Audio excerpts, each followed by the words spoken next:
ఎంతో రుచిగా ఎంతో స్పైసీగా ఉండేటువంటి రొయ్యల వేపుడు రెసిపీని షేర్ చేస్తున్నానండి. ఎంత రుచిగా ఉంటుందో చెప్పలేను. సూపర్ టేస్టీగా ఉంటుంది. ఇంకా దీని కాంబినేషన్ లో పప్పుచారు గానీ, సాంబార్ గానీ, రసం గానీ ఏదైనా సరే భలే బాగుంటుందండి. ఇంకా మార్కెట్ నుంచి తెచ్చుకున్నటువంటి ప్రాన్స్ ని శుభ్రంగా వాష్ చేసేసుకుంటాము. మార్కెట్ లోనే క్లీన్ చేపించేసుకుంటామండి. దాంట్లో బ్లాక్ కలర్ వీన్ లాగా ఉంటుంది, అది కూడా తీపిచ్చేసుకోవాలి. ఇవి 1 kg ప్రాన్స్ అండి. పైన షెల్ తీసేసిన తర్వాత 600 grams వరకు వచ్చింది. మనం వాష్ చేసుకున్న ప్రాన్స్ లో కొంచెం పసుపు, కొంచెం సాల్ట్, కొంచెం కారం, 1/4 teaspoon అల్లం వెల్లుల్లి పేస్ట్, 1 teaspoon కంటే తక్కువ గరం మసాలా, 1 teaspoon ఆయిల్ వేసుకుని మొత్తం అంతా ఒకసారి మిక్స్ చేసేసుకుని 1/2 glass వాటర్ యాడ్ చేసి కుక్కర్ మూత పెట్టేసి విజిల్ పెట్టుకుని ఒక 2 whistles వేపించేసుకుంటామండి. తర్వాత మసాలా పేస్ట్ రెడీ చేసుకుంటాం. ఒక 6-7 పచ్చిమిర్చి, ఒక 2 ఆనియన్స్ క్యూబ్స్ లో కట్ చేసుకుని వేసుకున్నాము. అదేవిధంగా 8 నుంచి 10 వెల్లుల్లి డబ్బులు, ఒక అంగుళం కంటే ఎక్కువ అల్లం ముక్కలు, 1 tablespoon ధనియాలు, 1 teaspoon జీలకర్ర, 5-6 లవంగాలు, 5-6 ఇలాచి ఫ్లేవర్ చాలా బాగుంటుందండి. చిన్న దాల్చిన చెక్క ముక్క,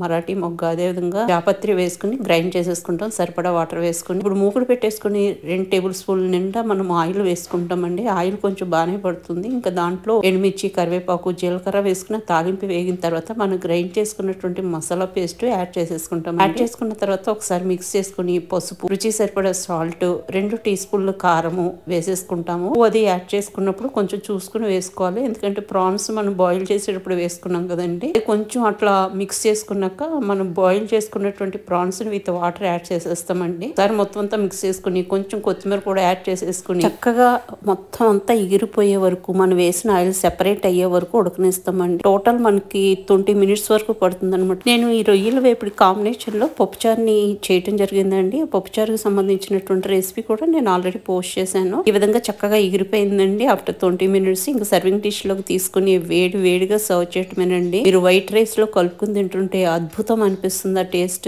చాలా చాలా బాగుంటుంది. డెఫినెట్ గా ట్రై చేసి చూడండి ఫ్రెండ్స్. మీరు ట్రై చేస్తే కనుక మీరు ఆ ట్రై చేసిన రెసిపీని ఒక పిక్ లాగా తీసి నాకు పోస్ట్ చేయొచ్చండి మెసేజెస్ లో. నేను చాలా హ్యాపీ ఫీల్ అవుతాను. ఫ్రెండ్స్, మీకు ఈ వీడియో నచ్చితే కనుక లైక్ చేయడం మర్చిపోద్దండి. మీరు చేసే ప్రతి లైక్ కూడా నాకు చాలా ఉత్సాహాన్ని, ఎంకరేజ్మెంట్ ని ఇస్తుంది.